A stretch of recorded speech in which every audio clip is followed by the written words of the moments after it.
And now it's time for Asked and Answered, where I answer some of the questions that you guys have sent into our show mailbox. It's Megyn, Megyn, at megynkelly.com. And joining me for that is my executive producer of the show, Steve Krakauer. Hey, Steve.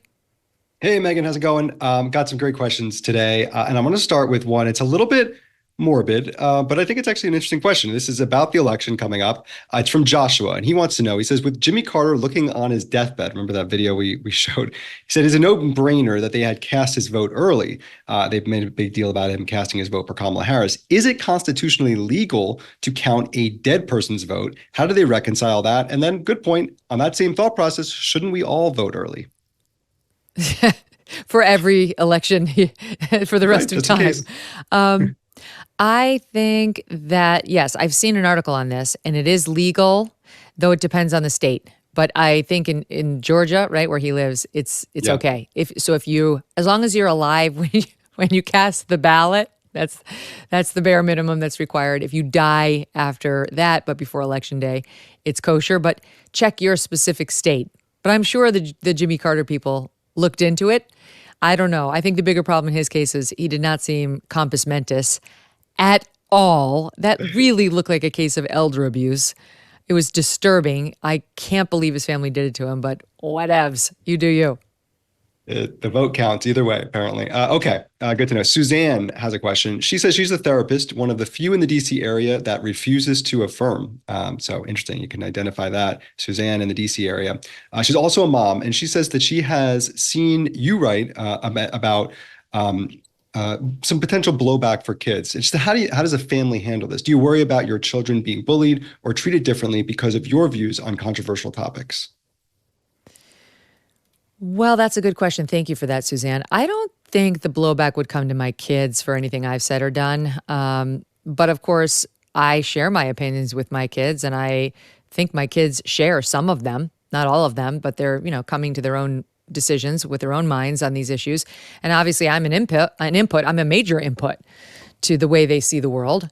And I'm conscious of that. Like, I know, obviously I'm an authority figure, and kids look up to their parents, and we're still in that period before they're 16 where they disregard everything we say and do. So I try not to abuse it just by indoctrinating them. I just try to say, look, this is how I feel about it. This is what the other side says about it. And because they could get blowback. There are these issues, especially the trans issues, very dicey. But I do think it's what's true is true. And if speaking the truth gets you in, quote, trouble, then there's something wrong with the system you're operating in. Like, that system might need to be busted up.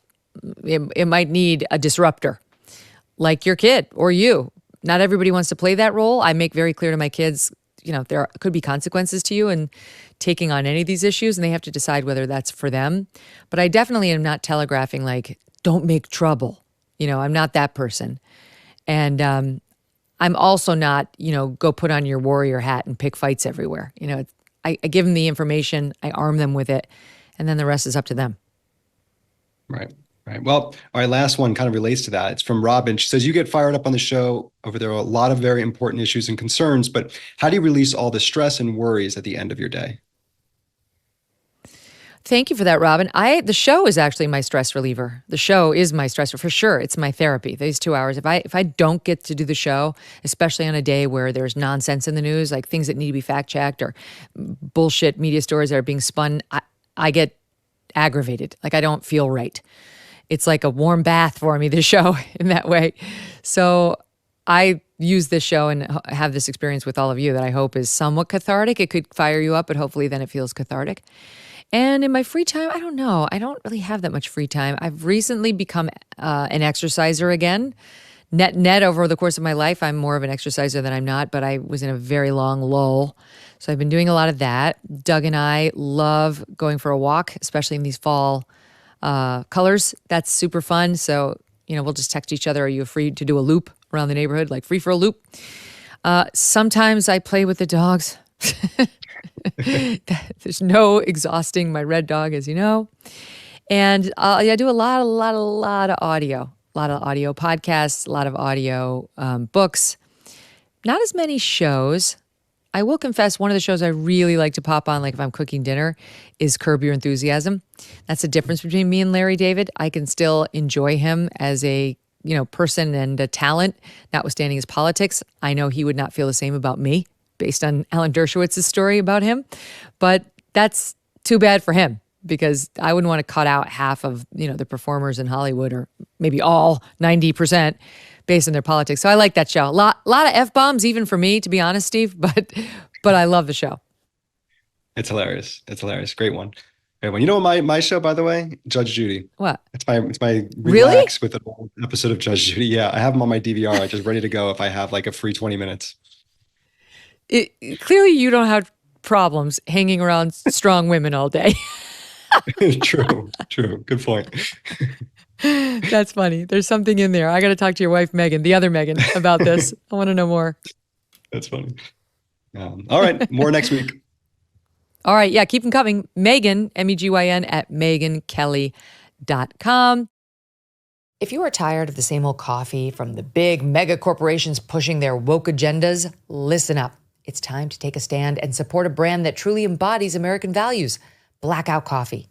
They stand with hardworking Americans who believe in family, faith, and freedom. They roast some of the most incredible coffee you will ever taste using only premium-grade beans, roasted and shipped to you within 48 hours. And for the cold brew fans, Blackout Coffee is excited to announce the launch of their 2 new ready-to-drink cold brew coffee latte options. Don't settle for less. Make the switch to Blackout Coffee. Head on over to blackoutcoffee.com/MK or use the code MK for 20% off your first order. blackoutcoffee.com/MK. The code is MK. Join the movement, taste the difference. Remember, with every sip, you are supporting a brand that stands for America. Be awake, not woke. Thanks so much for watching. If you like what you just saw, hit the subscribe button for more clips and full episodes.